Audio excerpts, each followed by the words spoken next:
Bueno, pues me imagino que pueden tomar sus lugares. No sé cómo sea el protocolo aquí, pero pero en mi iglesia sí nos sentamos para escuchar. Ah, ok, pues en verdad que para mí, yo sé que seguro esto debe ser bien choteado de cada predicador invitado, pero en verdad que para mí es un privilegio el poder estar aquí. Yo por lo general en mi iglesia predico vestido de traje, pero me vestí de Wallo para que se sientan en casa, para que se sientan en casa. No es broma, pero pues bienvenidos a esta tu iglesia. Y estamos con mucho gusto de poder estar aquí. Bien rápido, como ya lo mencionaron, bueno, Ale y yo junto con un equipo núcleo estamos plantando una iglesia allá por el TEC, por el sur de la ciudad. Y de hecho tiene como 2 o 3 semanas que le pusimos nombre y se va a llamar Iglesia Núcleo, para que puedan estar orando ahora sí por nombre y apellido por esta iglesia.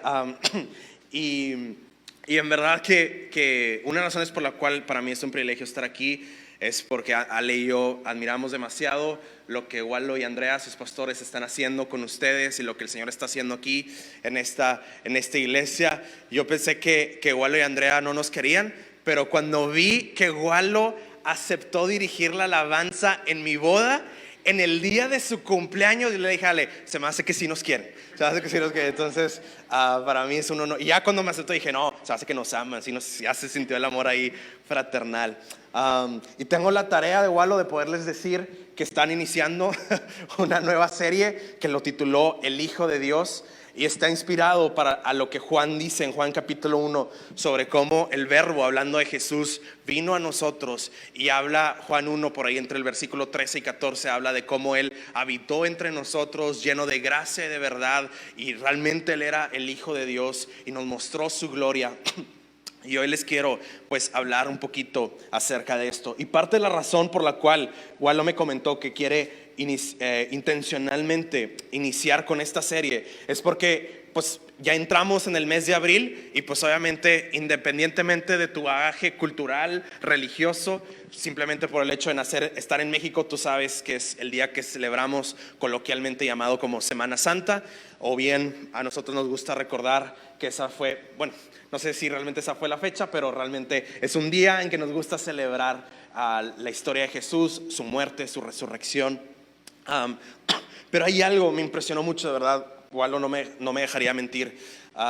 Cuando Wallo me escribió, ha habido un tema que el Señor ha estado hablando últimamente a mi corazón. Y cuando Wallo me marca, le tiraba la indirecta así como que: vato, por favor, que sea tema libre, porque ya hay un tema ardiendo en mi corazón, ¿no? Y entonces, pero no me quería ver, o sea, es la primera vez que me invita, imagínate ya ponerme bien picky, así de que, vato, pero pues no. Entonces fue de que, ay, ojalá el vato me diga, por favor, tema libre, tema libre. Y yo, oye, y más o menos como que, ¿qué tema general? Así mandándole la indirecta, ¿qué tema general sería? Y ya me platica, pues mira, vamos a iniciar una serie. Y yo, híjole, no, pues va a ser un tema designado. Y luego me dice, pero está abierto, bro. Ya sabes cómo es Wallo, bien lindo, ¿verdad? Pero está abierto, pero vamos a iniciar una serie. O sea, me la regresó. O sea, yo le tiré tantito sin decirle y él me la tiró tantito sin decirme, así como que general, pero estamos iniciando una serie. Y yo, bueno, bro, dime a ver qué serie es. Y cuando me va diciendo que está inspirado del Evangelio de Juan, lo que el Señor ha estado hablando a mi vida está en Juan 4. Y es la historia de Jesús con una mujer que se conoce como la mujer samaritana, por ser de Samaria. Y creo que quedó ad hoc a uno de los temas que Wallo les quiere compartir en esta serie. Y bueno, que me va a tocar el privilegio y el honor de poder abrir. Y no sé tú, pero cuando pensamos en Semana Santa, bueno, probablemente si tienes de nuevo un contexto no religioso, pues probablemente lo primero que piensas son vacaciones, ¿verdad? Probablemente. Pero aún así, o sea, el lenguaje Jesús, pecado, cruz, resurrección, no te va a sonar tan no familiar, porque de nuevo, si eres de México te va a sonar familiar, ¿no? Y si creciste en una iglesia cristiana, pues muy probablemente, no sé qué es lo que se te venga a la mente, pero las cosas que a mí se me vienen a la mente, y ojo, lo que voy a decir, todas estas cosas que voy a mencionar son buenas, son importantes, ¿no? Ejemplos de mi bagaje en la iglesia que me ha tocado, es un momento donde se quiere recordar detalle a detalle las cosas que sucedieron ese día especial de la vida de Jesús, y es algo hermoso, es algo especial. especial, es algo que si bien en la Biblia lo tenemos que enseñar, lo tenemos que predicar. Por favor, no me vayas a malentender. Otra de las cosas que suelo ver en iglesias donde el pastor tiene una maestría en divinidades y conoce demasiado de teología, muchas veces es un momento donde deseas presentarle a las personas todas las evidencias que tenemos acerca de la resurrección de Jesús y por qué nuestra fe no es una fe ciega, es una fe lógica, es una fe racional en un suceso y en una persona que realmente vino, partió la historia en Dios. O sea, yo no me imagino, o sea, si Jesús no hubiera hecho lo que Él hizo, diciéndole a la gente: oigan, ¿qué les parece si a partir de ahora en adelante decimos que es un año después de mi nombre? O sea, un año después de Cristo. Y que Jesús no hubiera hecho lo que Él hizo y toda la raza: ay, pues sí, ¿verdad? No. Y entonces hoy 2022 después de Cristo, cuando que Cristo no creo, o sea, ni de chiste, ¿no? Y ahí digo, yo puse un argumento muy tonto a lo mejor, pero ya hay argumentos bien profundos y esto es hermoso. Pero mi intención no es decir, no, esto no, y lo que yo te voy a decir, eso es, no. Mi intención es, creo que, de nuevo, por nuestro bagaje cultural, ha habido información bien necesaria y muy buena. Y lo que el Señor me estaba hablando es: todo esto es importante, pero todo esto, al final del día, el común denominador es que está apelando a la mente. Y eso es algo bien importante. La mente, yo no me considero un predicador sentimentalista donde no, las emociones, no, sino que la Biblia enseña que somos seres mentales, pero también que nos habla poéticamente de nuestro corazón, de nuestro espíritu. Y lo que el Señor puso en mi corazón en esta temporada es hablar no solamente del suceso histórico de la cruz de Cristo, de la vida de Cristo, de lo que conocemos como el Evangelio, solamente apelando a la razón o a la mente, pero cómo el Evangelio también sacia. Cómo el Evangelio sacia, cómo el Evangelio llena nuestros corazones. Puse aquí solamente algunas preguntas al aire, contéstalas en tu mente. ¿Cuáles son las grandes búsquedas del corazón? Puse aquí solamente algunas: estima, paz, propósito, felicidad, libertad, amor. Y de verdad que creo que estas cosas, cuando veo allá afuera cristianos y no cristianos, tenemos que admitir que tú y que yo, con todo lo que hoy estoy compartiendo, solemos buscarlo en el trabajo, en la familia, en el matrimonio, en la soltería. Pero yo creo firmemente, a través del pasaje de Juan 4 y de seguro más pasajes, que el Señor quiere ser el que sacie tu corazón, el que llene tu corazón. Entonces acompáñame a esta historia, Juan capítulo 4. Juan capítulo 4. Y voy a tomar un poquito de agua.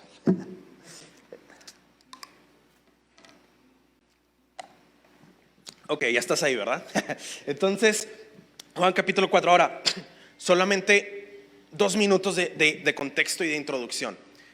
Juan 4 sigue de Juan 3. Entonces, pero ya fuera de broma, la historia, ahora sí, la historia que sigue que está en Juan 4, que es lo que conocemos como el encuentro de Jesús con la samaritana, todos los teólogos serios que por lo menos yo conozco, todos han concluido, escúchame, que ni de chiste es casualidad que encontremos esta historia después de la historia de Nicodemo. Todos han dicho, es una historia que una nos ayuda a entender la otra y cómo una nos deja con la necesidad de la otra. Y Nicodemo, un fariseo, una persona inteligente, una persona con preguntas muy intelectuales, viene y se acerca. Entonces, ahí te va, culturalmente todo esto es importante. Un hombre, un fariseo, se nos dice que viene en la noche para que los otros fariseos no se enteraran de que se iba a acercar con Jesús. Nicodemo inicia la conversación. Nicodemo busca a Jesús y le hace una pregunta bien intelectual sobre cómo, bueno, Jesús le contesta acerca de cómo nacer de nuevo, pero a ver, explícame, Jesús, ¿cómo es que yo puedo entrar al reino de los cielos? Obviamente te lo estoy mega resumiendo, pero después, ese es el contexto, y después nos presentamos todo lo contrario. No, ya no un hombre con estatus y con poder, sino con una mujer marginada, con una mujer probablemente pobre. Este brother era judío y eso representaba demasiado. Ella no era judía, era de Samaria. Acá Nicodemo se acerca a Jesús, acá Jesús se acerca a ella. Acá Nicodemo hace una pregunta intelectual y creo que eso es lo que en Semana Santa muchas veces meditamos y está perfecto. Pero ¿y qué acerca de esta área que los teólogos dicen no es casualidad que después de esto es importante que también entiendas esto? Y es la parte de Jesús acercándote a ti y saciando tu corazón. Sí. Ok, entonces ahora sí, habiendo puesto esa introducción, vámonos de lleno al pasaje. Entonces voy a leer Juan 4 y me voy a tener hasta el versículo 4. Voy a leer versículo 1, 2, 3 y 4. Dice, bueno, yo estoy, perfecto, estamos conectados, NTV, perfecto. Ok, dice, Jesús sabía que los fariseos se habían enterado de que él hacía y bautizaba más discípulos que Juan, aunque no era Jesús mismo quien los bautizaba, sino sus discípulos. Así que se fue de Judea, esto es importante, y volvió a Galilea. En el camino, entonces Jesús está en Judea, va rumbo hacia Galilea y dice, en el camino tenía que pasar por Samaria. Y aunque no lo creas, el versículo 4, aunque así de primer ojo no se vea tan profundo, es muy importante, es muy importante. Vemos varias cosas aquí claves. Dice que en el camino tenía que pasar. Esto es relativo. Si tú pudieras ver un mapa, aquí está más o menos Judea, acá está Galilea, aquí está Samaria. Si trazas una línea recta, no necesariamente pasas por Samaria, pero está bien cerca de Samaria. Entonces decir, tengo que pasar por Samaria es muy relativo. Y la comprensión la tenemos bajo el contexto cultural de lo que está pasando aquí. Si tú escuchas eso y tú ves un mapa, tú puedes decir, sí, pero no necesariamente. Pero luego, si tú conoces la cultura, un judío estaría diciendo, no, de hecho, chécate esto, los judíos, qué flojera, cruzaban 2 veces el río Jordán para no tener que pasar por Samaria. Entonces, el oyente judío que está leyendo esto está diciendo, claro que no. Claro que no tenemos que pasar por ahí. El protocolo, si aquí está Judea, si allá está Galilea y esto es Samaria, el protocolo es cruzar el río Jordán, Fuchi, cruzo y llego a Galilea. Ese era el protocolo, realmente. El protocolo judío ese era. Entonces, hijos, qué hermoso de Jesús. Jesús manda a volar un ratito a sus discípulos para que no les estorbara a lo que Jesús estaba a punto de hacer. Y después dice que tenía que pasar por Samaria. Ahora, esto también es importante. Mira, bueno, por tiempo si quieres no vamos ahí, pero está en Segunda de Reyes, para que sepas que no te voy a mentir. Segunda de Reyes, capítulo 17, versículo 24 al 28, nos narra la historia bien resumida de Samaria.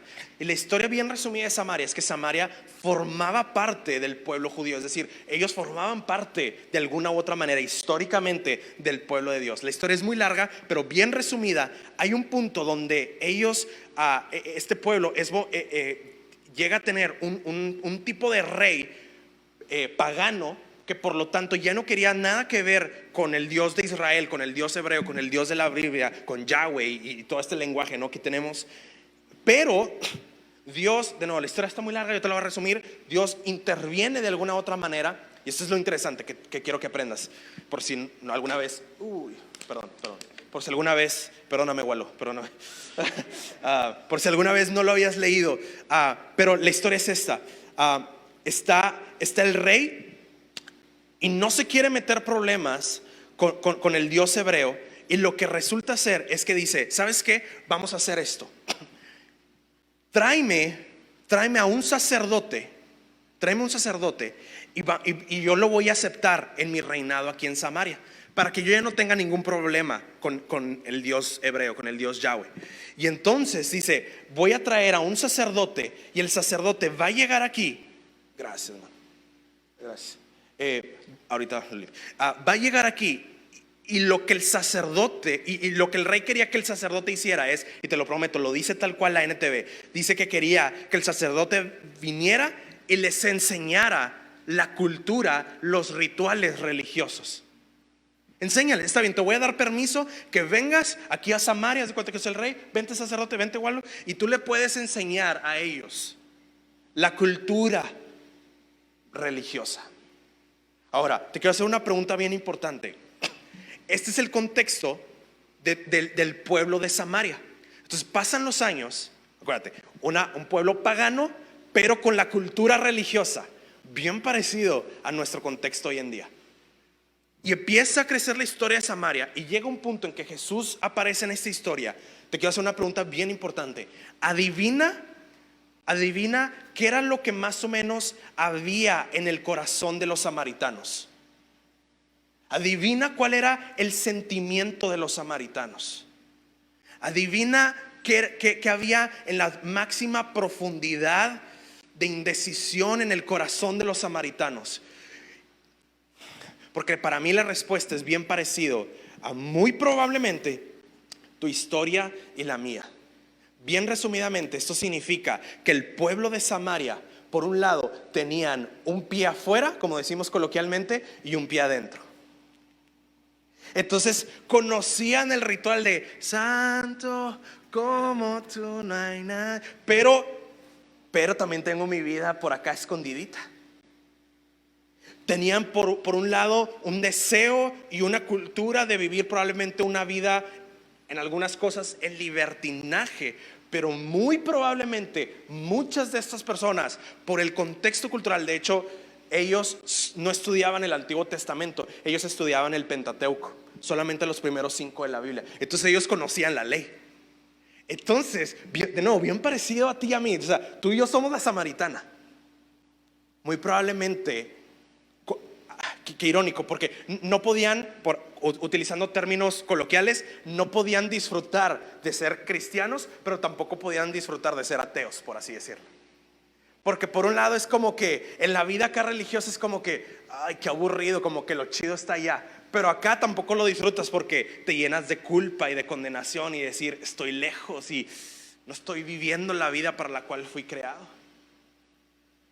Entonces, esta es la samaritana. Entramos con este contexto de conocer cómo estaba la samaritana y quiénes eran. Me voy a permitir un minutito para... Gracias, Beto.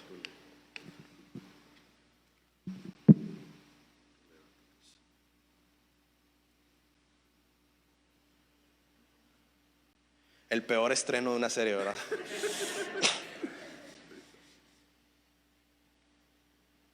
Gracias, Beto.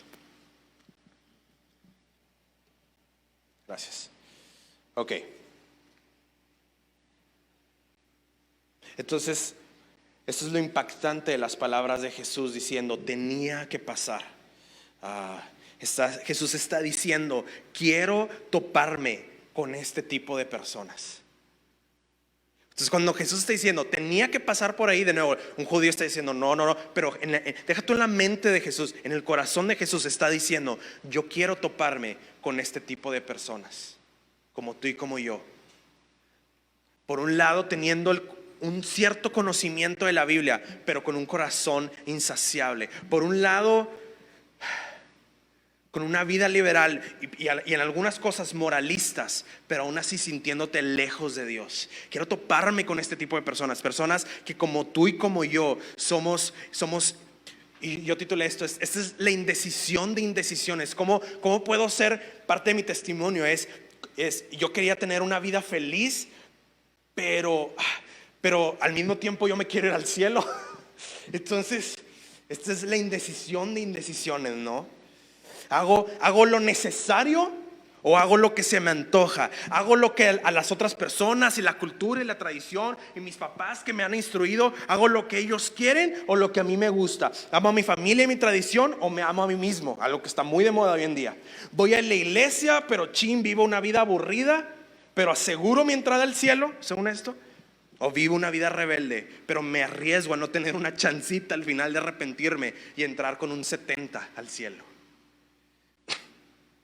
O yo lo resumiría de esta manera: ¿vivo una vida buena y prudente, moral, o vivo una vida plena y feliz en mis términos? Pero lo que hoy te voy a querer comprobar es que ya sea que elijas una o la otra, pero lo más probable es que tú no eliges una u otra. Tú y yo elegimos una mezcla de ambas.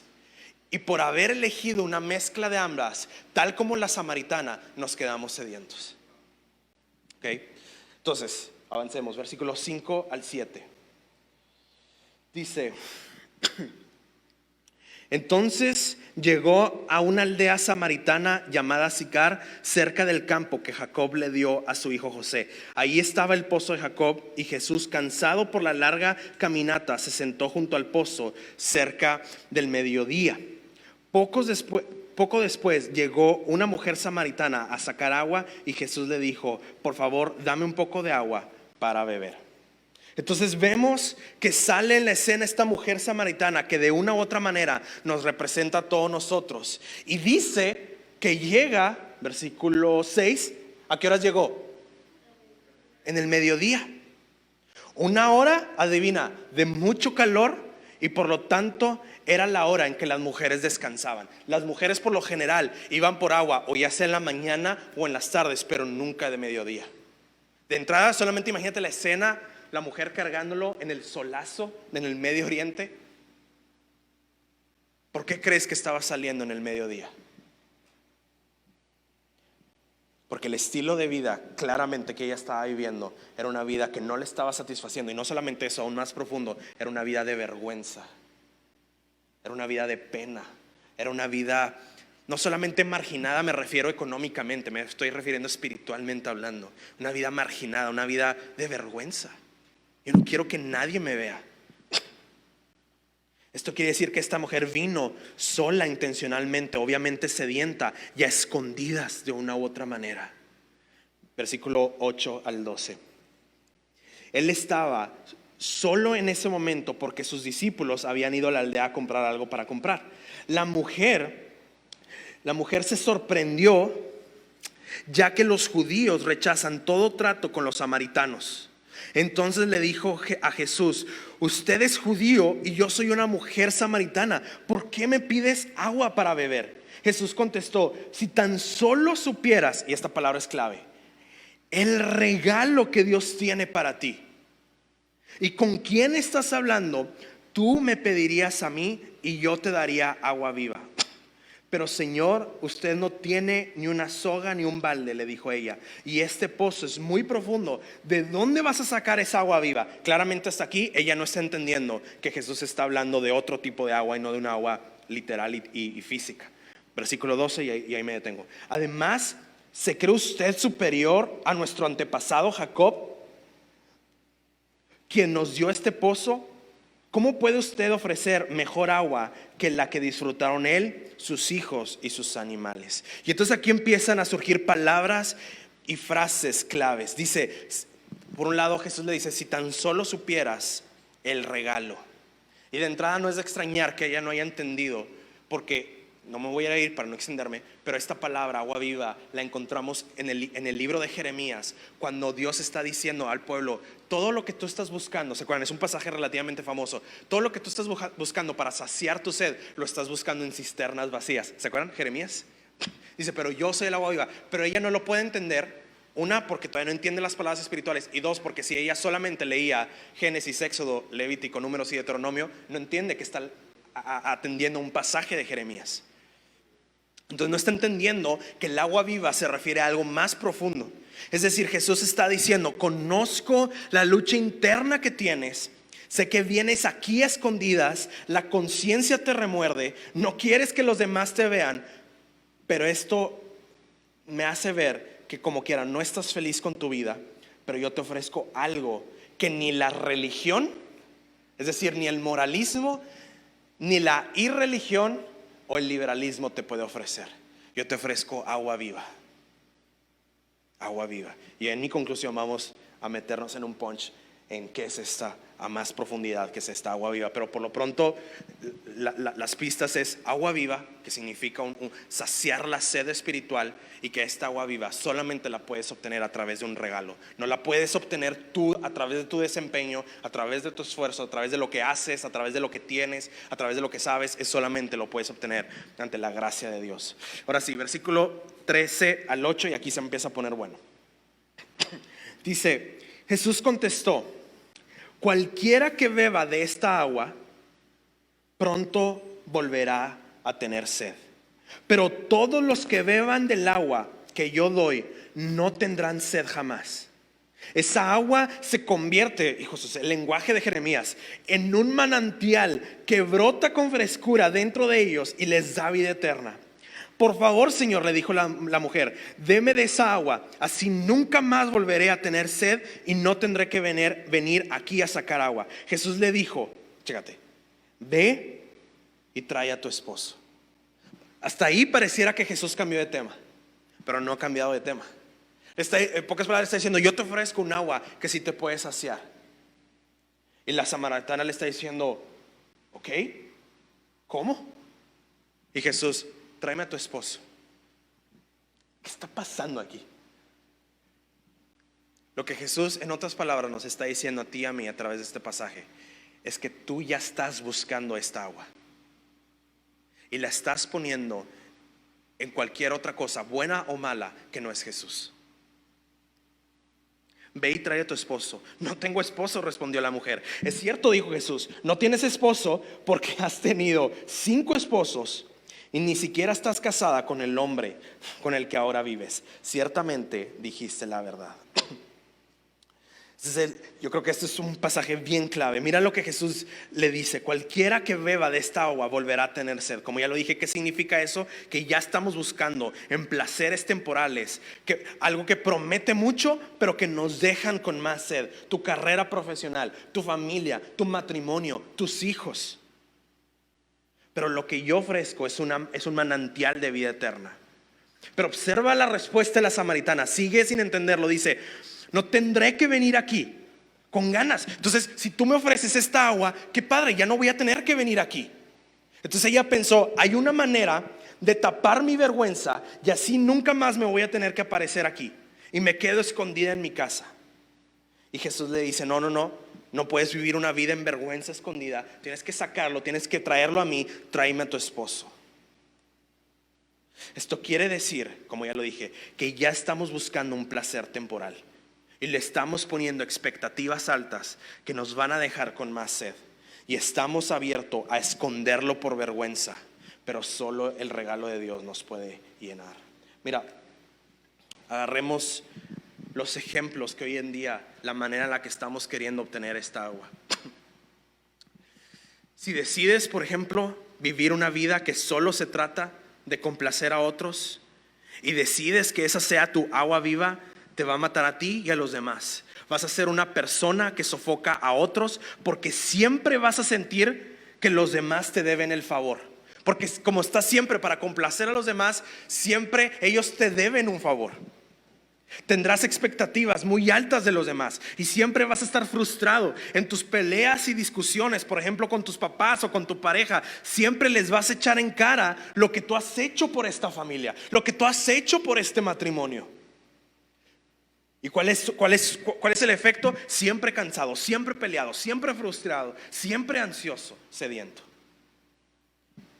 Es la manera a lo mejor más tradicional, pero una manera más liberal. No, tú decides vivir una vida para ti. Pero el detalle es que tendrás que comprobarte siempre a ti mismo. Mínimo en el otro lado hay acciones tangibles para medir en ese sentido, pero en este tendrás que comprobarte que eres una mujer independiente, un hombre exitoso. Si tienes el sueño de un día casarte, prepárate para una ruptura dolorosa, ya que serán 2 egocéntricos casándose.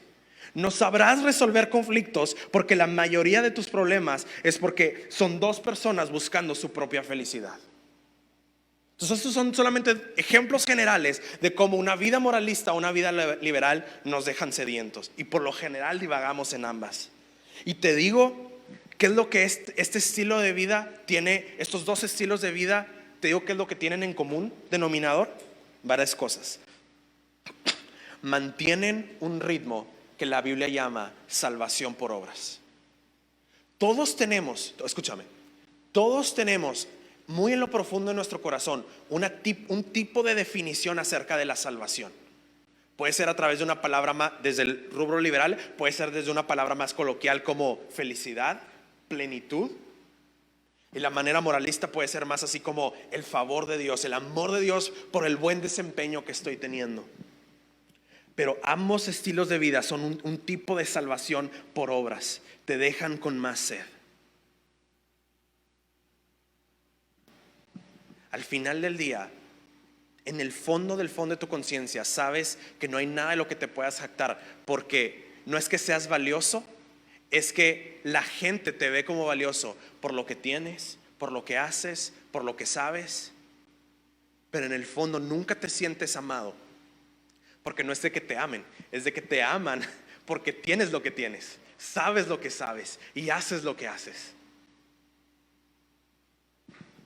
En ambas estás cubriendo tu vergüenza. Es una higuera. Y ojo, que hasta la higuera, escúchame, hasta la higuera puede ser tu desempeño ministerial.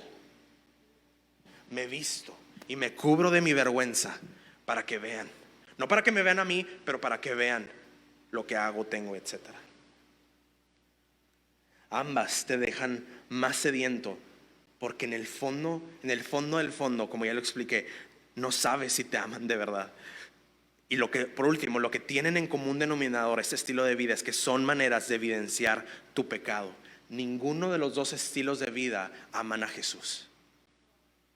Se están amando a sí mismo, ya sea a través de una vida liberal o ya sea a través de obtener el favor y la bendición especial de Dios a través de mi desempeño. Pero no lo hago entonces por amor a Dios, lo hago por amor a mí mismo. Ninguno es agradecido por la obra de la cruz. Ninguno es realmente partícipe de su gracia. Ambos, por ende, rechazan el regalo de Dios. Es decir, si la fuente de agua viva tiene que ver con el regalo de Dios y nosotros lo rechazamos, eso quiere decir que la razón que la Biblia da por lo cual estamos sedientos espiritualmente es porque estamos contaminados espiritualmente, o bien, como la típica palabra de cómo la Biblia resume la condición del ser humano, es porque somos pecadores. Somos pecadores. Mira, es imposible que no andes en esta búsqueda y estés lastimando a otros. Solamente imagínate como un caso hipotético, que esta samaritana, con el segundo esposo tuvo un hijo, una hija. Vamos a suponer que con el cuarto esposo, el esposo, la razón por la cual parte se divorciaron fue porque el esposo la golpeaba. Solo es un caso hipotético, ¿no? Obviamente. Es decir, la mujer está tomando decisiones en su vida. Imagínate el miedo de la hija, saber que no estoy con mi papá, pero no me puedo salir de la casa porque en aquel entonces el único proveedor económico era el hombre. Entonces yo tengo que estar aquí porque si me voy de aquí muero, pero aquí me siento como que muero porque, digo, de nuevo, son casos hipotéticos. Nunca puedes estar tomando decisiones centradas en ti en tu vida y no estar lastimando a otras personas. Es decir, si eres religioso o irreligioso, no sabes amar. Si eres religioso, solo haces las cosas por el deber ser. Tu verdadera motivación no es ver por el bien de los demás, es sentirte bien contigo mismo. Pero si no crees en Dios, tienes un problemón loco. Porque si amar lo definimos como honestamente desear lo mejor a otra persona, y si tú eres ateo, por ejemplo, ¿qué es lo mejor? ¿Quién define lo mejor?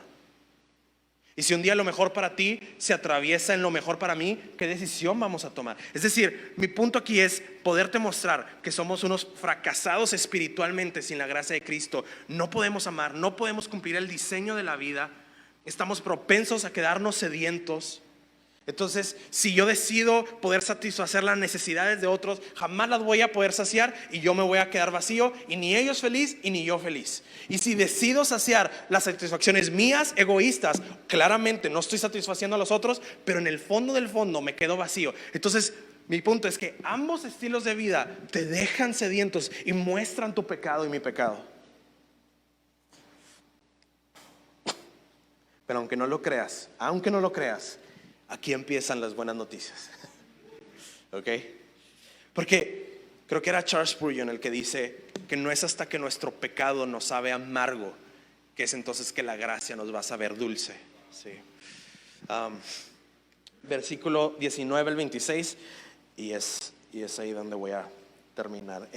No que falte poco, pero es mi último pasaje que voy a leer. 19-26. Dice: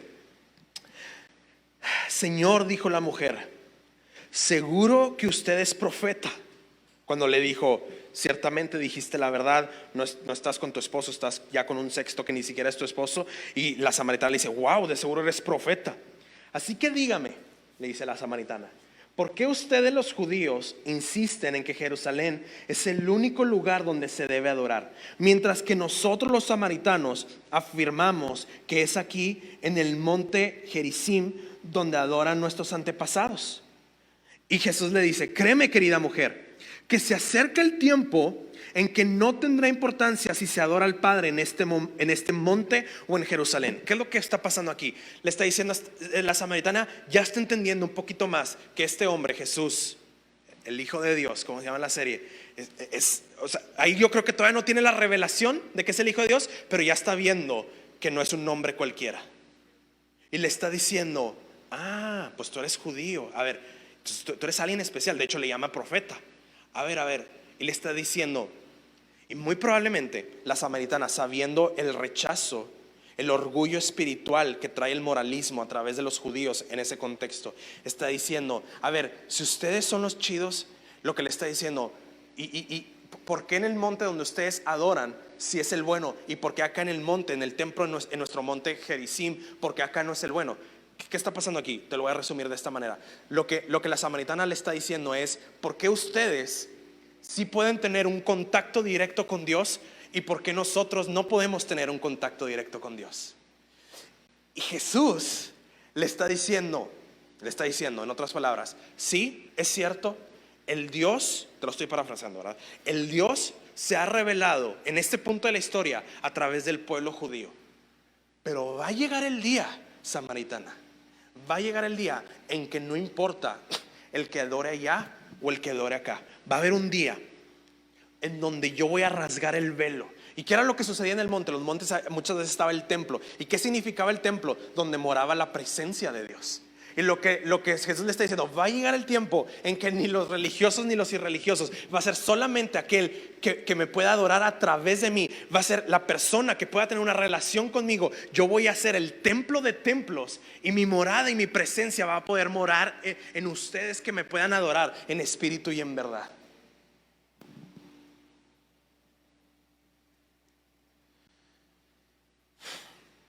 Y le dice, pero se acerca el tiempo. Ahora, aquí voy a tener que usar un poquito de que tuve que preparar este sermón y estudiar. La palabra tiempo no es la mejor palabra para traducir esto, porque de hecho tiempo nos da una sensación de eso, un tiempo general, pero en el griego es todo lo contrario. Una mejor traducción diría, se acerca la hora. Y la hora es algo bien específico. Y lo que Jesús está diciendo, se acerca la hora. Y en el Evangelio de Juan, en el griego, todas las veces que se pronuncia la palabra hora, se está refiriendo a cuando Él va a morir en la cruz. Dice, sí, ahorita no, pero va a llegar la hora, va a llegar el tiempo en donde yo voy a ir a la cruz y voy a resucitar. Y yo voy a ser el templo de templos. Y si tú me conoces, yo voy a poder morar en ti.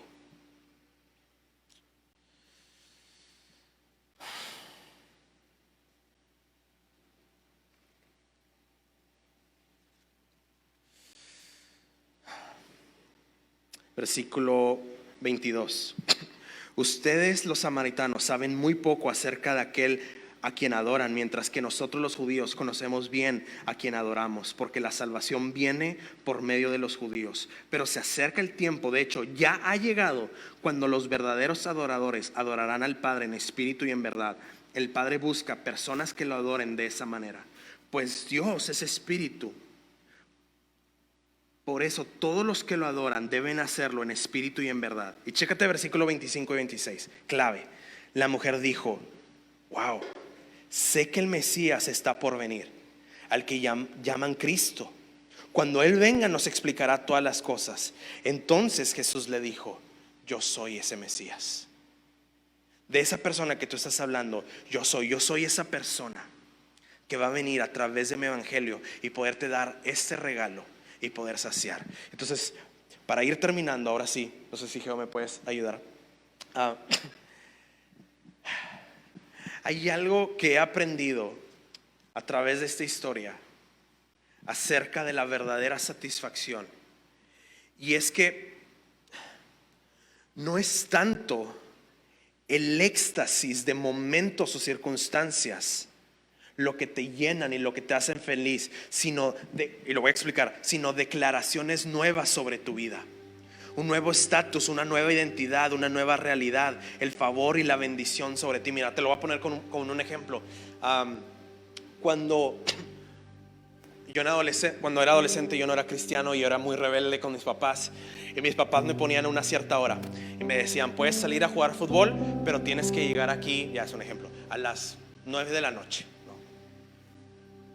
Pero los amantes de fútbol como Josías y yo me entenderán que había ciertos momentos, hijo, eso qué tino era. Entonces yo salía, no sé, de 6 a 9, pero algunas veces si me daban permiso hasta las 9, a las 8:40, 8:30 se armaba el torneo chido. Y en 20 minutos me tengo que ir a la casa. Y con el permiso de mi esposa, algunas veces yo era soltero y no era cristiano, llegaban los chavos y las chavas. Y entonces en mi mente era como que es mi oportunidad, o sea, este es mi momento para meter goles y lucirme así. Y llegaban las 9 y, o sea, y como yo era muy bueno, no, entonces bien seguido pues avanzábamos, ¿no? En el torneito y en el parque y todo el rollo. Y veía la hora 9:15. Hijo, eso, mi mamá o mi papá ya han de estar así. Y entonces, ¿qué es lo que pasaba? Fíjate, sucedía un efecto, creo yo que hasta espiritual, bien interesante.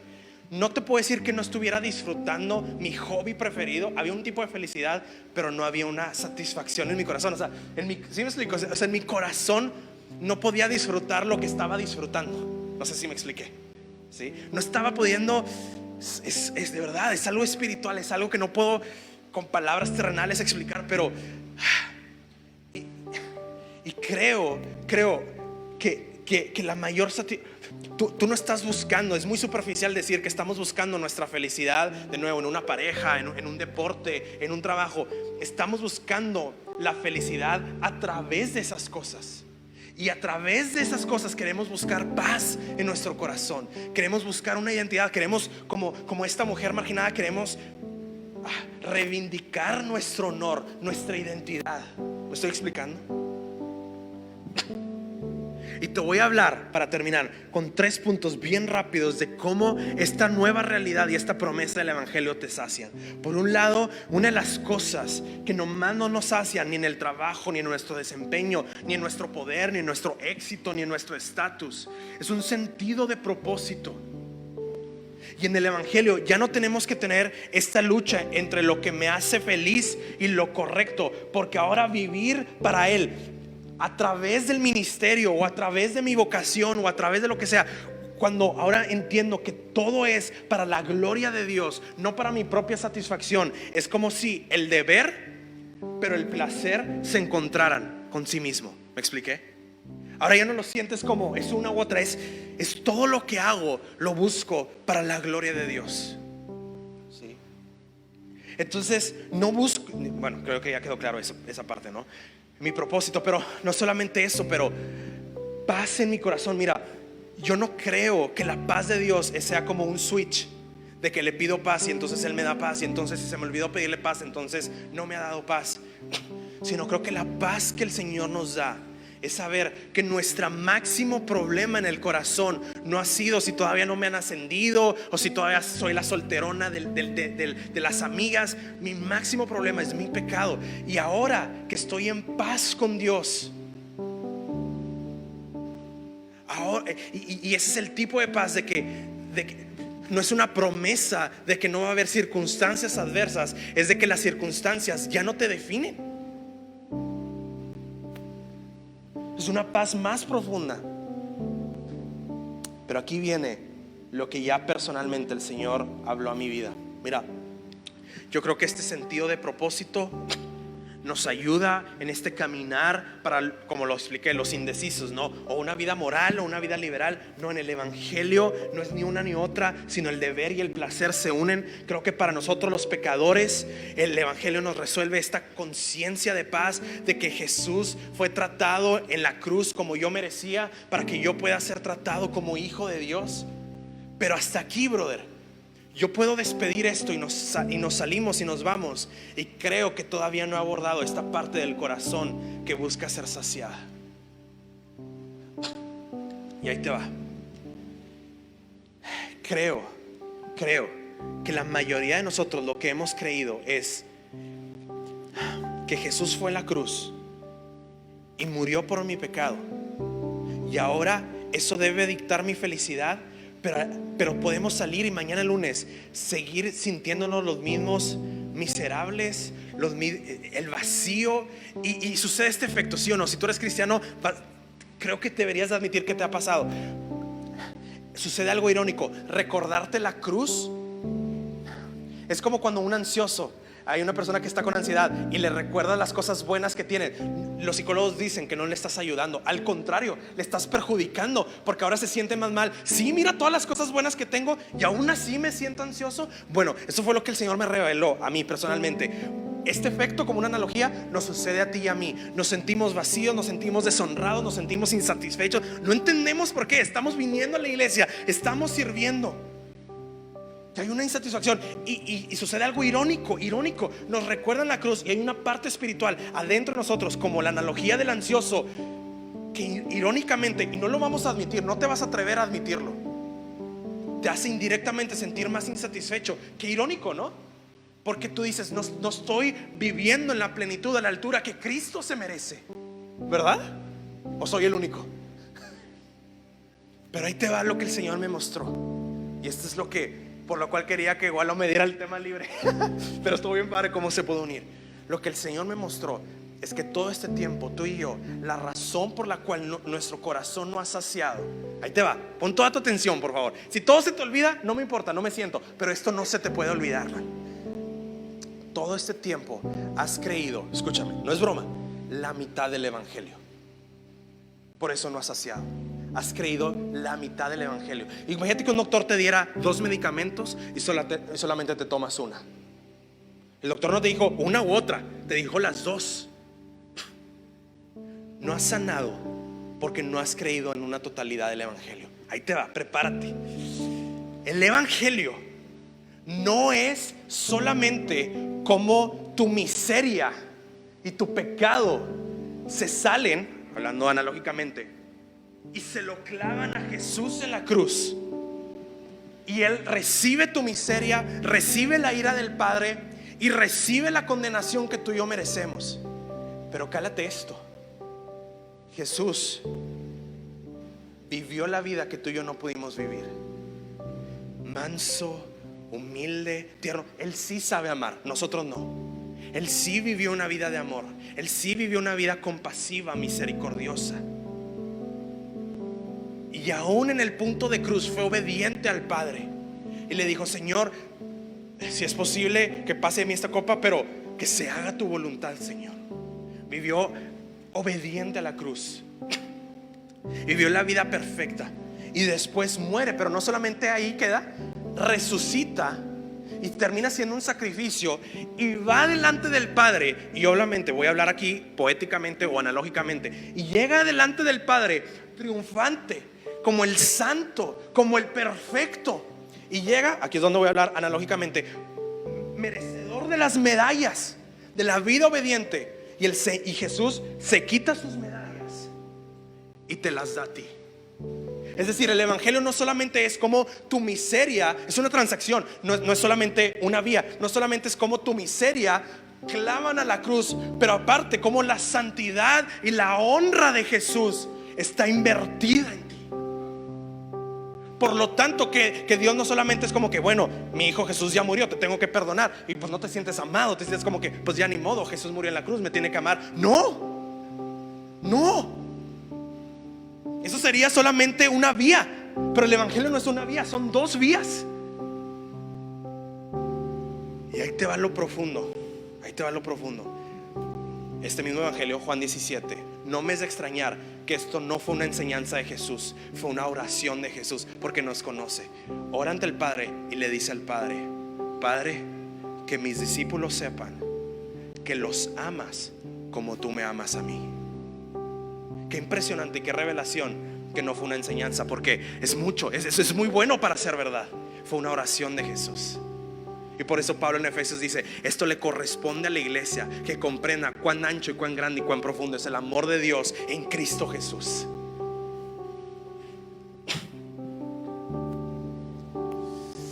Con Nicodemo aprendemos cómo nacer de nuevo, pero con la samaritana experimentamos nacer de nuevo. Con Nicodemo vemos lo necesario para tener la salvación, pero con la samaritana disfrutamos de la salvación. ¿Quiénes pueden tener este encuentro con Jesús? Quien sea, porque es un regalo. Es un regalo.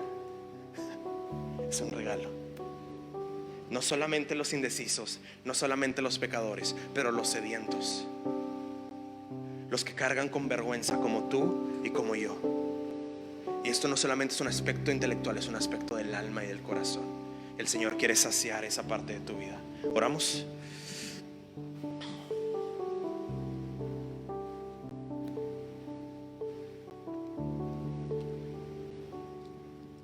Padre,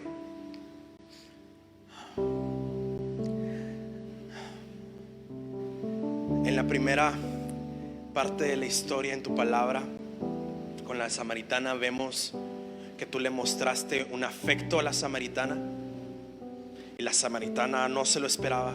Y esto me revela que ser amados, pero no totalmente conocidos, no nos llena. No nos llena porque es muy superficial. Y después con la samaritana demuestras que conoces tu vida, y eso significa que ser totalmente conocido con la opción de ser rechazados es el miedo de todos. Pero ser totalmente conocidos y totalmente amados, solamente aquellos que estamos en tu Hijo Jesús. No solamente somos conocidos, no solamente somos superficialmente amados, somos totalmente conocidos y totalmente amados. Y hay una parte de nuestra carne que dice: no, eso se escucha muy bueno para ser verdad, Señor. Pero por más loco que se escuche, este amor es justo, porque tu Hijo Jesús ya vivió la vida que yo no pude vivir. Ahora tu gracia y tu perdón no es injusta. No porque yo la haya merecido, la haya ganado, pero es porque el Hijo de Dios triunfó. Y qué irónico que ahora, cuando yo vivo esta vida alegre y gozosa, es una manera en la que yo puedo honrar la vida de tu Hijo.